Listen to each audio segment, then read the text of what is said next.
All right, and welcome back to Cam Reads Comics. On today's episode, super duper special guest, writer extraordinaire Ron Marz. Hi, Ron. How are you today? I'm good. Thanks for having me. I am so excited that we were able to make this work. Uh, okay, so you are a notorious creator. I was looking through some of your work and what you've done recently. I actually, before this, reread the Baptism of Fire early origin of Oh, Kyle cool. Rayner because I just need to gush for a second. As I was getting into comic books, your work on that series was really what brought me to the fold. I was one of my first jobs. I worked in a mall, and there's a used bookstore in the mall. And everyone's first comic, at least in my generation, was like Death of Superman. And so all of the ramifications and all of the events set up some of the like best stuff in DC Comics history. And I remember using my like money at the mall and going to that used bookstore and finding some of that early Kyle Rayner stuff, all that Zero Hour and like the Emerald Twilight storyline is still one of my all-time absolute favorites. And so you brought me into some of my first comic books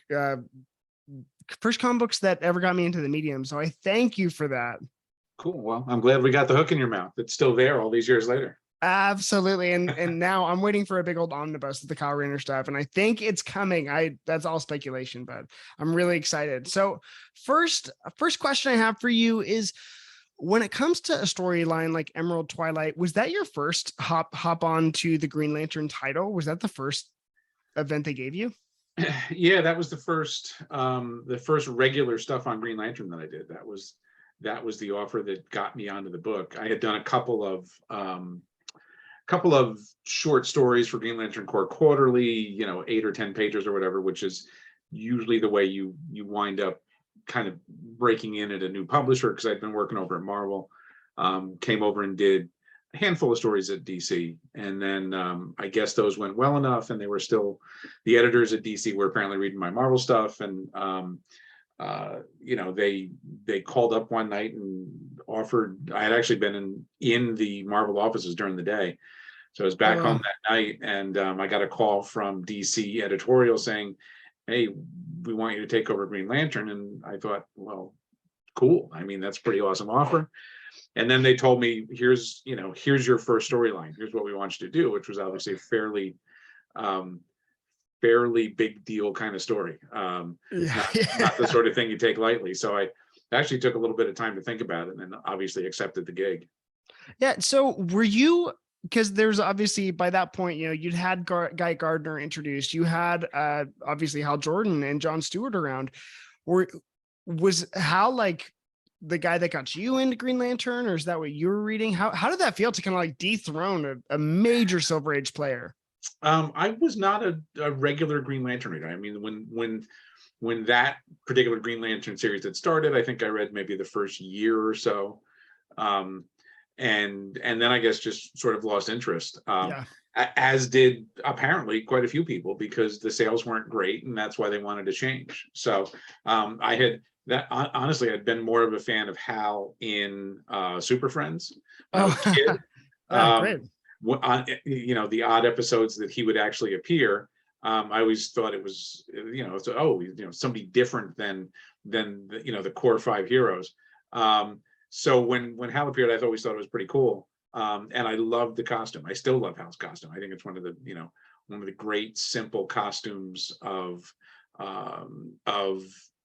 the Silver Age, and Gil Kane, for me, still designed the best costumes ever. So and then obviously when I took over the book, we got rid of all that. So yeah, that's what I was thinking. But it's good. It's you got the early stuff, and Daryl Banks's artwork, or he wasn't the first artist on the book, was he?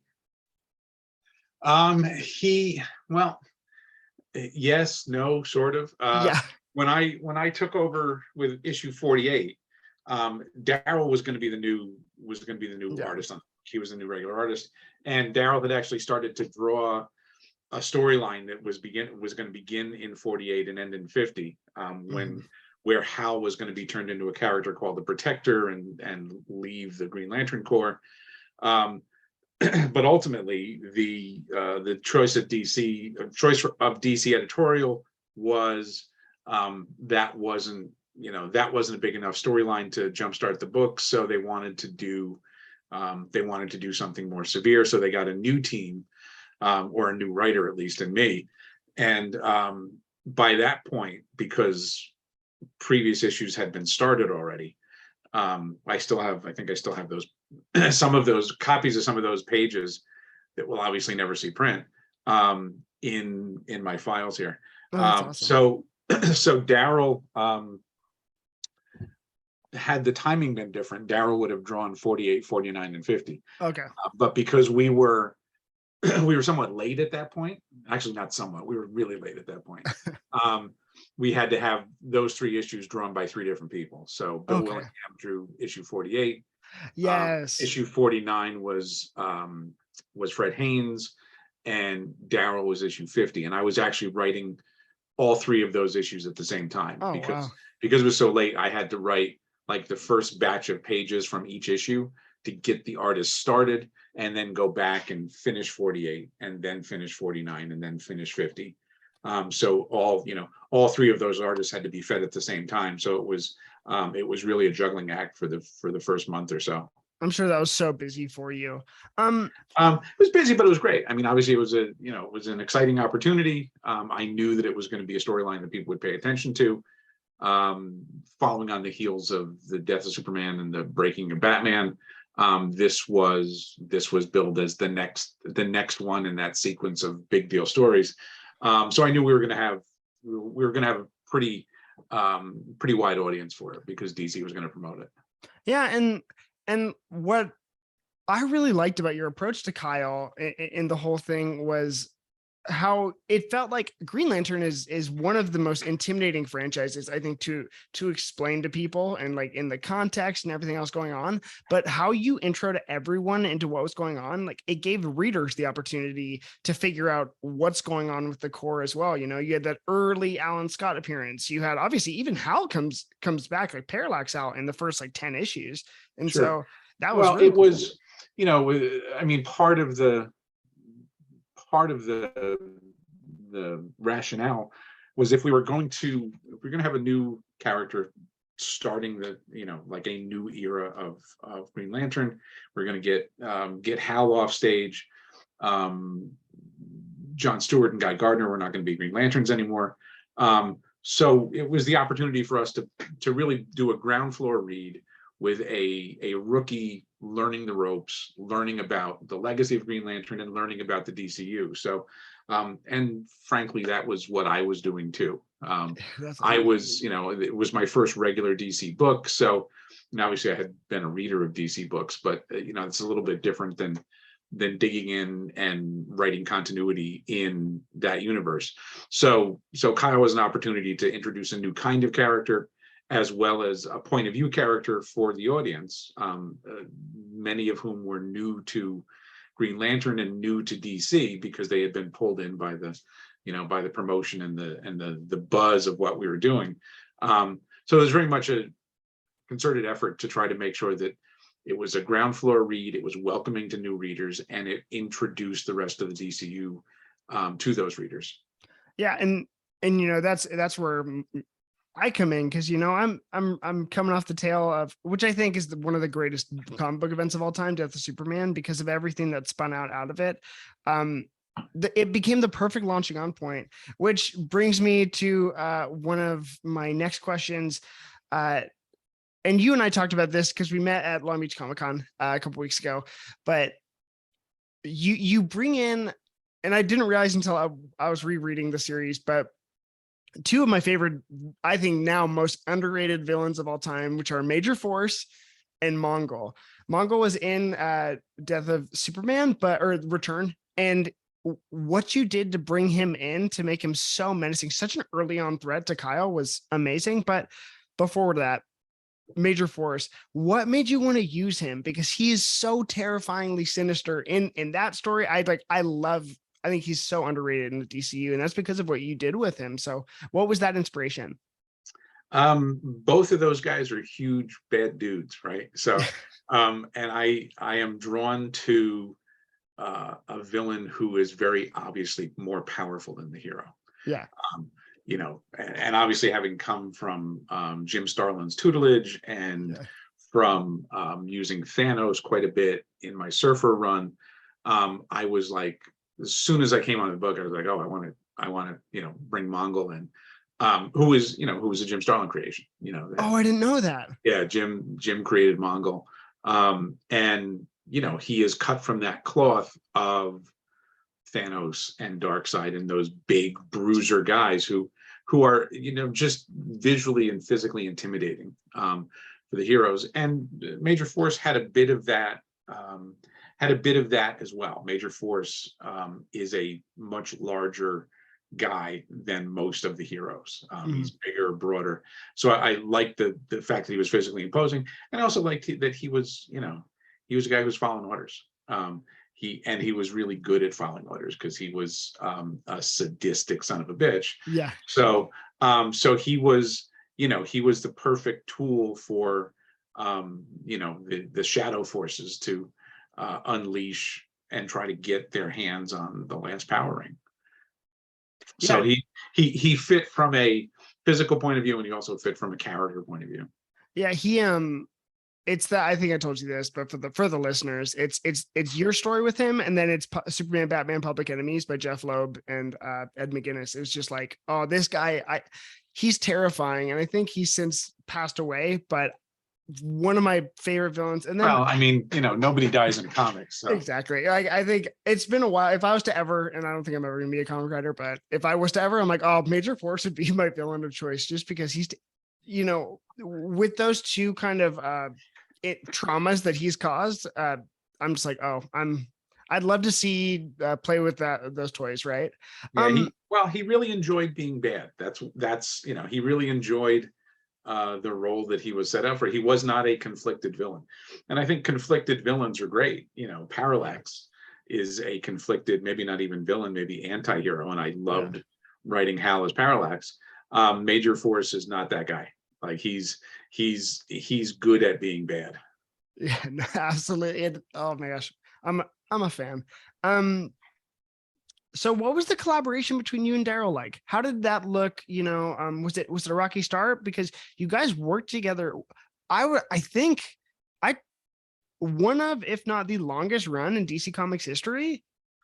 I don't know if we were the longest, but I mean, Daryl actually stayed on the book after I departed, and I was there for 7 years. So, it was a great partnership, and we're still great friends, and we're still doing stuff together now.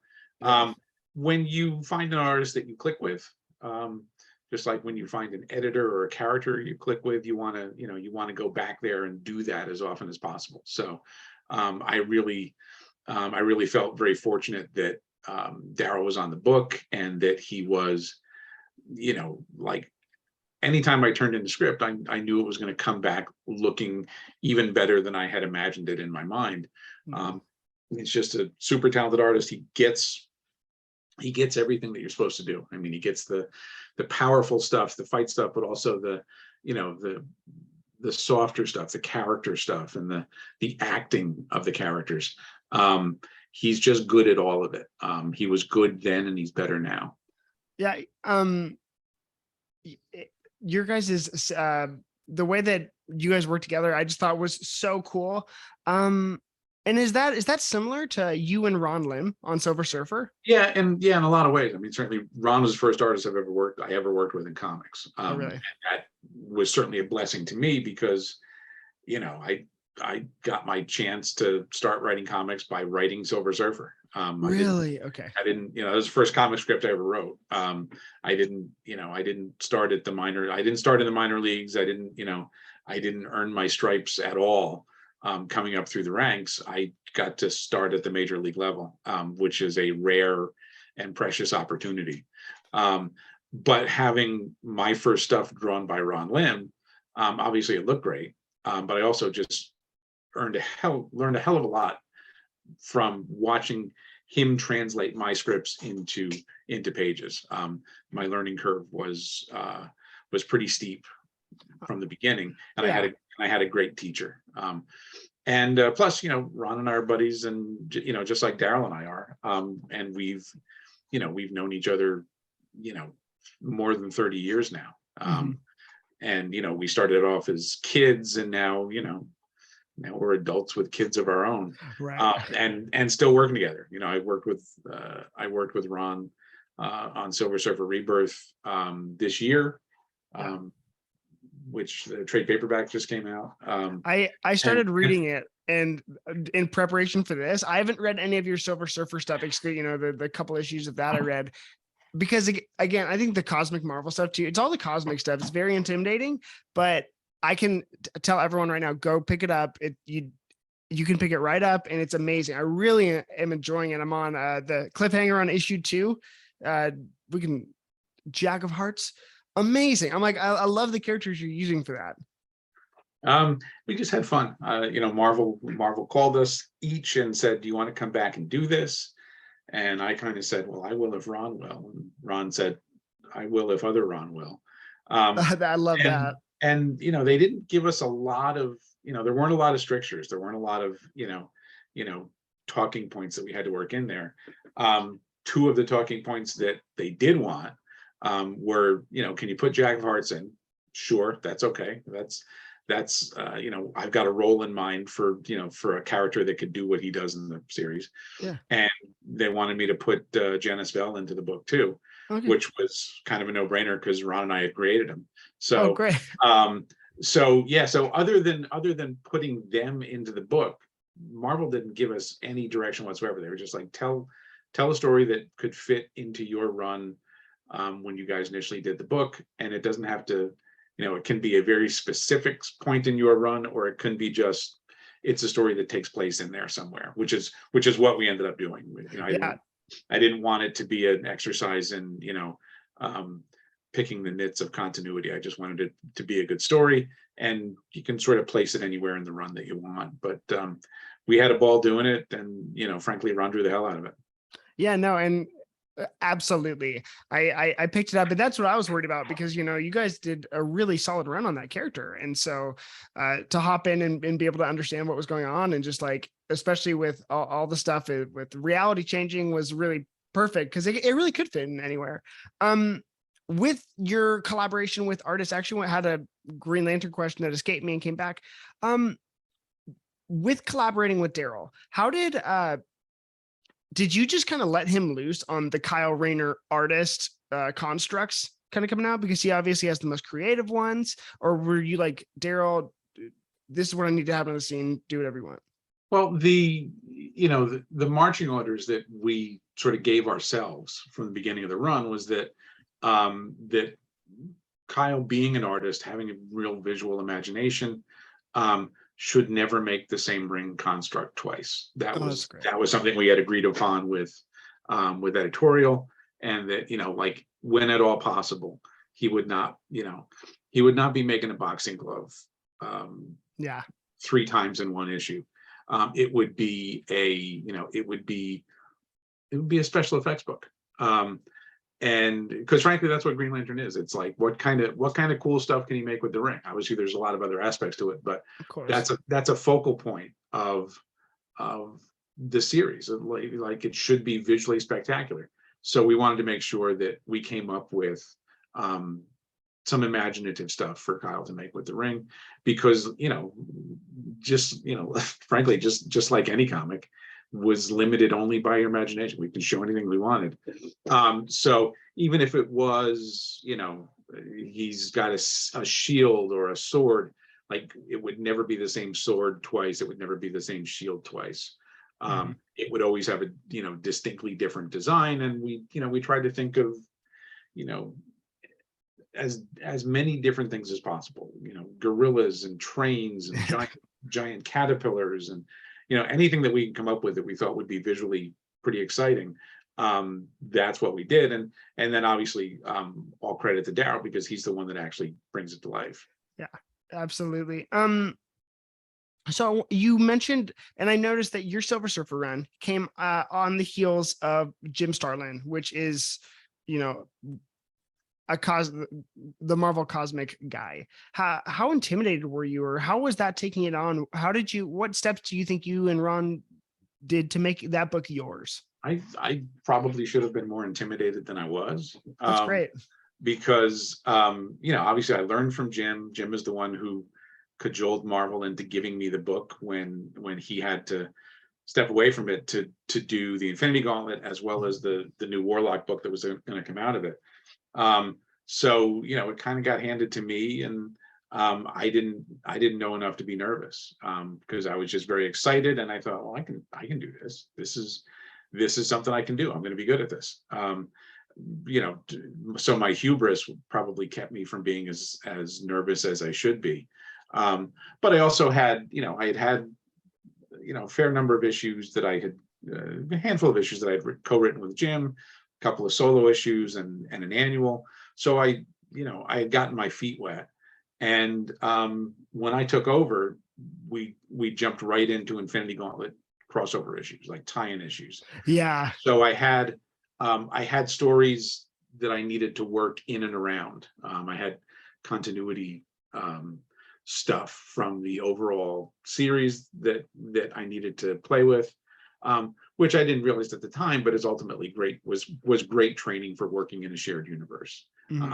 I figured out how to tell stories that were hopefully satisfying in and of themselves, while not stepping on the events of the Infinity Gauntlet crossover. Yeah, no, I can only imagine what the Marvel bullpen could have been like. That obviously we are still feeling, the ramifications and the influences of those events. And I don't know because I've read Infinity Gauntlet. I haven't gone super deep into all the cosmic stuff, but I really am impressed by how you were able to take on the book. And even I'm sure there were other events happening. Was it Thanos Quest and all those other things? Or were those Thanos Quest. Thanos was in the Surfer book. I mean, ultimately, that's what Jim was writing a Thanos story. He wasn't really writing a Surfer story. So Thanos was in the Surfer book, and then they put out Thanos Quest, which was 2 prestige issues with Ron Lim and painted art. I think Tom. I'm trying to think of the colorist. I'm blanking on it. Tom Christopher was our inker. But it had this, for the time, some pretty amazing painted colors. So, and that was sort of the precursor to Infinity Gauntlet. That was Thanos gathering all the stones. And then Infinity Gauntlet really launched out of that. And kind of went in and out of the Marvel universe, except for mostly the X-Men books. You don't see a whole lot of X-Men stuff going on because they were up doing their own thing. Yeah. That's awesome. Yeah, no, I can only imagine. Okay, so we're winding now. I got 2 more questions for you. The first, and I think the thing that really got me fascinated was you are one of the few writers to ever be able to do a DC Marvel crossover. And obviously 2 of your most significant characters, Silver Surfer, Green Lantern. What was approaching that story like? What were those conversations and meetings happening like?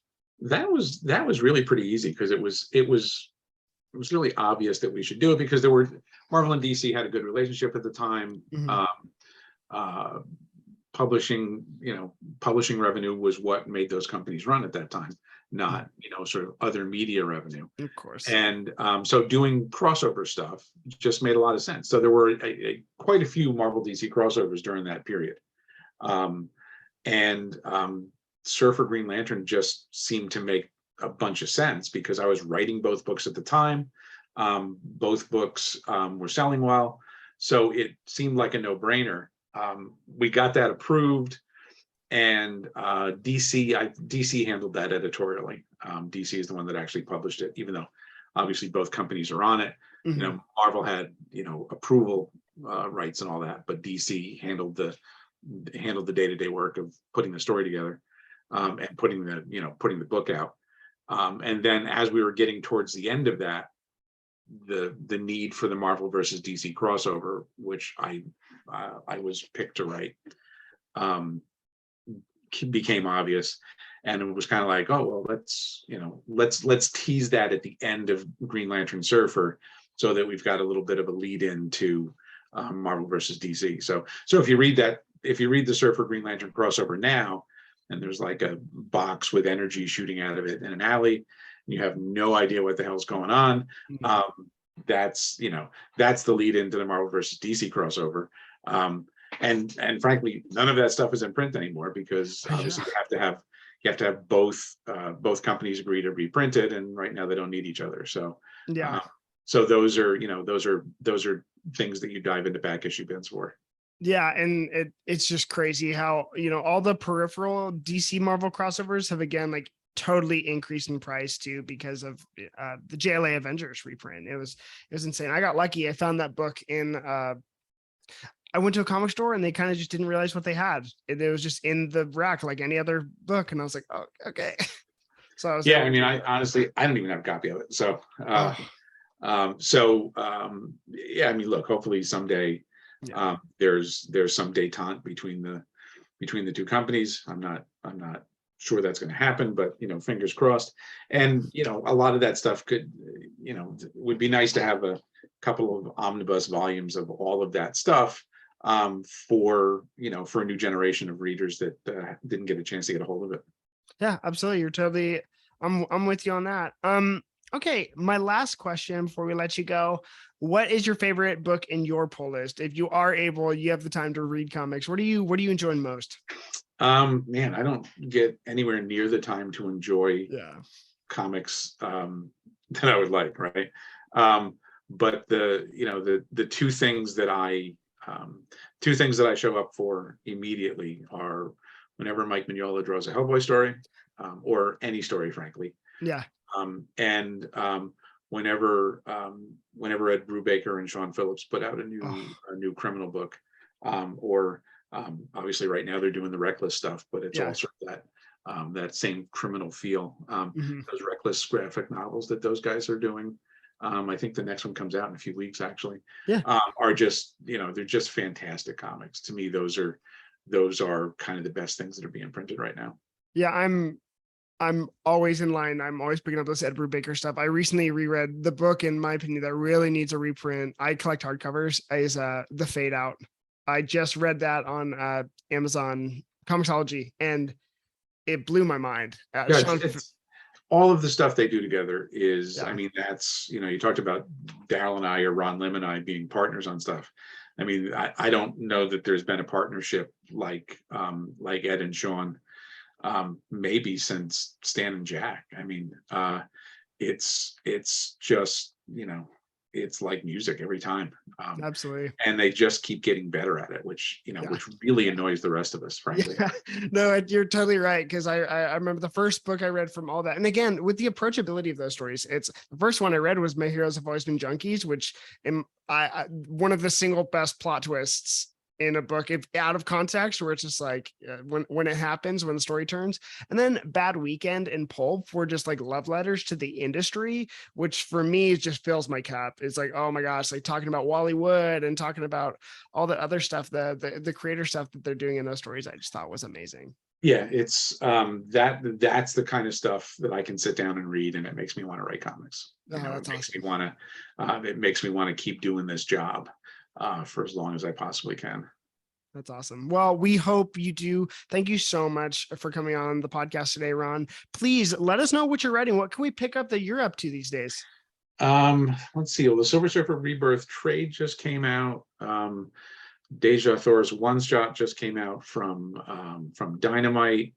I did a Twilight Imperium graphic novel based on the board game, based on that huge board game that does amazing Kickstarters.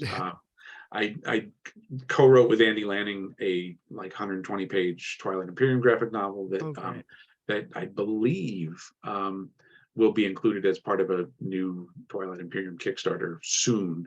But that's all done. That's all in the can, 120 pages. Let's see, I just finished up Swamp God for Heavy Metal, which will be collected, I think, in November. The collected edition will be out. That's a Civil War era horror story. Oh, awesome. I've got another heavy metal serial coming up next year.